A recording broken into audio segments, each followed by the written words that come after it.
ప్రపంచంలో క్యాన్సర్ బాధితుల సంఖ్య రోజురోజుకి పెరుగుతుంది. మనం చూసుకున్నట్టయితే భారతీయుల్లో 9 మందిలో ఒకళ్ళు అయితే క్యాన్సర్‌తో బాధపడుతున్నారనేది నిపుణుల అంచనా. సో, మనం చూసుకున్నట్టయితే ఈ క్యాన్సర్ ట్రీట్మెంట్ కన్నా ప్రివెన్షనే చాలా ఆహ్, ఎక్కువ రోల్ ప్లే చేస్తుందని నిపుణులు గూడా అంటున్నారు. ప్రస్తుతం బ్లడ్ టెస్ట్ ద్వారా గూడా మనం క్యాన్సర్‌ని కనిపెట్టొచ్చు అని గూడా డాక్టర్స్ అంటున్నారు. దీనికి సంబంధించి మరిన్ని వివరాలు అందించడానికి మనతో పాటు ప్రముఖ గ్యాస్ట్రోఎంట్రాలజిస్ట్ గురునాథ్ రెడ్డి గారున్నారు. Hello sir. సార్, ఫస్ట్‌లీ ఈ క్యాన్సర్ అనేది బ్లడ్ టెస్ట్ ద్వారా ఎలా తెలుసుకోవచ్చు? ఈ క్యాన్సర్ అనేది బ్లడ్ టెస్ట్, లిక్విడ్ బయాప్సీ లేకుంటే మాలిక్యులర్ జెనెటిక్ టెస్ట్ అని అంటాం. ఏమనగా అంటే ఒక పేషెంట్కు క్యాన్సర్ వచ్చే అవకాశం ఉన్నప్పటికీ డిఎన్ఏ ఫ్రాగ్మెంట్స్ అంటాం, మన జీన్స్ నుంచి వచ్చే డిఎన్ఏ అని ప్రోటీన్ దిస్ థింగ్, ఆ ఫ్రాగ్మెంట్స్లో బ్లడ్లోకి ముందుగానే ఎన్నో ఏళ్ళకు ముందు క్యాన్సర్ రాకముందు బ్లడ్లోకి వస్తాయి. వచ్చినప్పటికీ ఈ అడ్వాన్స్గా జీన్ సీక్వెన్సింగ్ ద్వారా, లిక్విడ్ బయాప్సీ, ఈ బ్లడ్ టెస్ట్ ద్వారా మనం కనుక్కోగలుగుతాము. ఆ శక్తి ఇప్పుడు మనకు ఈ క్యాన్సర్కు మన సైన్స్లో లభించింది. ఎందుకంటే మీరు అన్నట్టు prevention is better than cure. సుమారుగా మనం జాగ్రత్త పడితే మనం క్యాన్సర్ గురించి రాకుండా ఎన్నో జాగ్రత్తలు పడినప్పటికీ మనం 50-60% of the cancers we can prevent. మీరు అన్నట్టు క్యాన్సర్ సంఖ్య మన భారతదేశంలో బాగా పెరుగుతుంది. రఫ్లీ 2050 వరకు సుమారుగా 30 లక్షలు 40 లక్షల మంది క్యాన్సర్ వచ్చే అవకాశం ఉంటుంది. ఇప్పుడు మనం ప్రస్తుతం ఈ సంవత్సరంలో సుమారుగా 1.6 lakhs క్యాన్సర్ వచ్చే అవకాశం ఉంది పేషెంట్స్లో. అందులో సుమారుగా 1,00,000 మంది చనిపోతారు. సో ఇలాగా మనం క్యాన్సర్కు గురి కాకుండా, క్యాన్సర్ వచ్చిన తర్వాత డబ్బులు బాగా ఖర్చు అయ్యేసి మనం ఎకనామిక్ డిస్ట్రెస్లో రాకుండా మేము ఈ సెంటర్ ఇవాళ కాంటినెంటల్ ఎర్లీ ప్రివెన్షన్ డిటెక్షన్ అని ఏర్పరిచాము. ఇక్కడ వచ్చి మీరు సలహా తీసుకున్నప్పటికీ మీ రిస్క్ ఫ్యాక్టర్స్, మీ ఫ్యామిలీ హిస్టరీని బట్టి మీకు వేరే ఇంకా ఏం ప్రాబ్లమ్స్ ఉన్నాయో అవన్నీ కూడా సమకూర్చి దాని తర్వాత ఏ పర్టికులర్ టెస్ట్ రికమెండ్ చేయాలనో అది మేము చేయగలిగే శక్తి ఉంది. అది అడ్వైస్ చేస్తాము. దాని కొరకు ఈ సెపరేట్ డిపార్ట్మెంట్ మేము ఎస్టాబ్లిష్ చేశాము.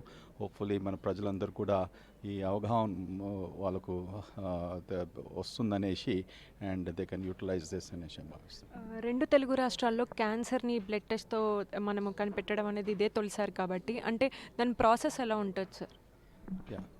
ఇప్పుడు నేను అన్నట్టు one test does not fit everybody. Okay, అది మనం తప్పర్థం చేసుకుంటాం. ఇప్పుడు మళ్ళీ కాంటినెంటల్ హాస్పిటల్లో లిక్విడ్ బయాప్సీ టెస్ట్ సృష్టించారనేసి మనం చెప్పకూడదు. ఓకే, ఈ లిక్విడ్ బయాప్సీ ప్రపంచం అంతా కూడా రీసెర్చ్న వచ్చినందుకు ఏ బయాప్సీ, ఏ టెస్టు, దేని గురించి మనం చేస్తున్నాము అది చాలా ముఖ్యం. సో వచ్చినప్పటికీ దాని ఖరీదు కూడా ఉంటుంది. జెనెటిక్ టెస్ట్ కనుక అది 15,000 ఉండొచ్చు, 30,000 ఉండొచ్చు. కానీ it's better to be tested. నీకు ఆ రిస్క్ ఉన్నప్పటికీ రేపటి దినం క్యాన్సర్ రాకుంటే ఎన్నో లక్షలు అనవసరం ఖర్చు పెట్టకుండా ఉంటుందనేసి నేను ఈ మెసేజ్ అందజేస్తున్నాను. జనరల్‌గా క్యాన్సర్ అనంగానే మెంటల్‌గా ఎంత సఫర్ అవుతామో, ఒక ఫోబియా వచ్చేస్తుంది. అలాంటిది ఫినాన్షియల్‌గా కూడా. సో ఫస్ట్ ఈ బ్లడ్ టెస్ట్ రేట్ ఎంత ఉండొచ్చని మీ అంచనా? బ్లడ్ టెస్ట్ రేట్ ఒకటని ఇప్పుడు చెప్పలేము. ఎందుకంటే మేము కొలాబరేషన్ విత్ అదర్ జెనెటిక్ ఇన్స్టిట్యూట్స్తో చేస్తాం. సో దాని ప్రకారం టెస్ట్ ధర కెన్ వేరీ. నేను చెప్పినట్టు మేము ఇనీషియలీ ఆల్రెడీ ఇవంతా చేసేసి మేము రెడీగా పెట్టుకున్నాము. సో డిపెండింగ్ అపాన్ ఏ టెస్ట్ చేస్తామో అది సుమారుగా 15,000 నుంచి 30,000, 35,000 వరకు ఉండొచ్చు.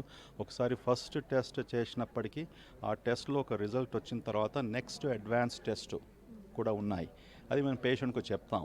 ఇప్పుడు మీకు ఇంత తెలిసింది, ఇంకా బాగా కనుక్కోవాలంటే ఈ అడ్వాన్స్ టెస్ట్ ఉంది, కానీ దీని ఖరీదు ఇంతగా ఉంటుంది అనేసి వాళ్ళకి వివరించి చెప్తాము. దాని ప్రకారం మేము ముందుకు వెళ్తాం. That's what it is. ముందుకు ఈ టెస్ట్ ధర తప్పకుండా తక్కువ అవుతూ వస్తాయి అని నేను భావిస్తున్నాను. కానీ మన భారతదేశంలో ఈ ధరకు, ఈ ఖరీదుకు ఈ టెస్ట్ ఉన్నాయంటే నేను చాలా గర్విస్తున్నాను. ఎందుకంటే నాకు తెలుసు అమెరికాలో ఇన్ని సంవత్సరాలు ఉన్నప్పటికీ ఇదే టెస్ట్లో అక్కడ ఎన్నో $1,000 అవుతుంది. ఓకే, మన దగ్గరికి ఇంత తక్కువగా మనం చేయగలుగుతున్నాం అనేసి it's a great advantage to our citizens and అది మనం ఉపయోగించుకోవాలండి. లాస్ట్‌లీ లైఫ్ స్టైల్‌లో చేంజెస్ ద్వారా మనము క్యాన్సర్ నుంచి ఎలా నివారించుకోవచ్చు?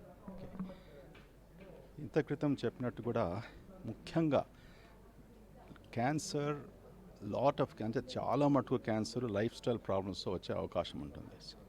స్మోకింగ్ అనేసి ఎక్కువగా ఆల్కహాల్ పుచ్చుకోవడము, ఎక్సర్సైజ్ లేకుండా బరువు పెంచుకోవడము, ఓకే, స్ట్రెస్ కూడా. ఈ రోజుల్లో stress can also lead to cancer అనేసి కూడా రీసెర్చ్లో మనకు తెలిసింది. ఓకే, సెడెంటరీ లైఫ్ స్టైల్, ఏమి ఎక్సర్సైజ్ చేయకుండా, okay, exercise always helps to reduce almost about 20% of the cancer risk. So మన భోంచేసే ఆహారం చాలా ముఖ్యం. రెడ్ మీట్ అంటాం, ఓకే, అండ్ ఫ్యాటీ ఫుడ్స్ అంటాము. అది కాకుండా ఎక్కువగా ఫ్రూట్స్ అండ్ వెజిటబుల్స్ అందులో ఫోకస్ చేసి, మళ్ళీ అందులో కూడా మన ఫ్రూట్స్లో కూడా వెజిటబుల్స్ కూడా కొన్ని కొన్ని స్పెషల్గా యాంటీ ఆక్సిడెంట్ రిచ్ ఫ్రూట్స్ అంటాం. అనారే కానీ, బ్లూబెర్రీసే కానీ, కొన్ని ఆమ్లా ఆయిల్ అంటాం, మనం ఆమ్లా జ్యూస్ అంటాం. మన ఇండియాలో ఆమ్లా జ్యూస్ చాలా దాని ఖరీదు ఎంత తక్కువ. That's has very rich antioxidants. Coffee కూడా, caffeine has a very rich antioxidants, ఇవన్నీ కూడా మనం మన లైఫ్ స్టైల్లో చేంజ్ చేసుకుంటే అసలు ఏ టెస్ట్ కూడా అక్కరుండదు. Okay, that's very important. Thank you. మనం చూసుకున్నట్టయితే మన లైఫ్ స్టైల్లో చేంజెస్ చేసుకుంటే, అంటే స్మోకింగ్ కావచ్చు, అలాగే డ్రింకింగ్, రోజు ఎక్సర్సైజ్, ముందుగా స్మోకింగ్కి దూరంగా ఉండడం, అలాగే డ్రింకింగ్, వీటికి దూరంగా ఉండి ఎక్సర్సైజ్ చేయడం ద్వారా మనమైతే క్యాన్సర్కి అసలు దగ్గర కూడా రాలేము. అలాగే ఈ బ్లడ్ టెస్ట్ అనేది కూడా చేయించుకోవాల్సిన అవసరం లేదని చెప్తున్నారు. కాకపోతే ఎవరికైతే క్యాన్సర్ లక్షణాలు అనిపిస్తే మాత్రం వాళ్ళు మాత్రం ఖచ్చితంగా జాగ్రత్తగా ఈ బ్లడ్ టెస్ట్ ద్వారా వెంటనే తెలుసుకోవచ్చు. అది కూడా మన తెలుగు రాష్ట్రాల్లో ఇదే మొదటిసారి ఈ బ్లడ్ టెస్ట్ ద్వారా క్యాన్సర్ని కనిపెట్టడం అనేది కూడా ఇప్పుడు వైద్యులు అయితే చెప్పడం జరిగింది. కెమెరా పర్సన్ రవితో తేజస్ని, హైదరాబాద్ నుంచి.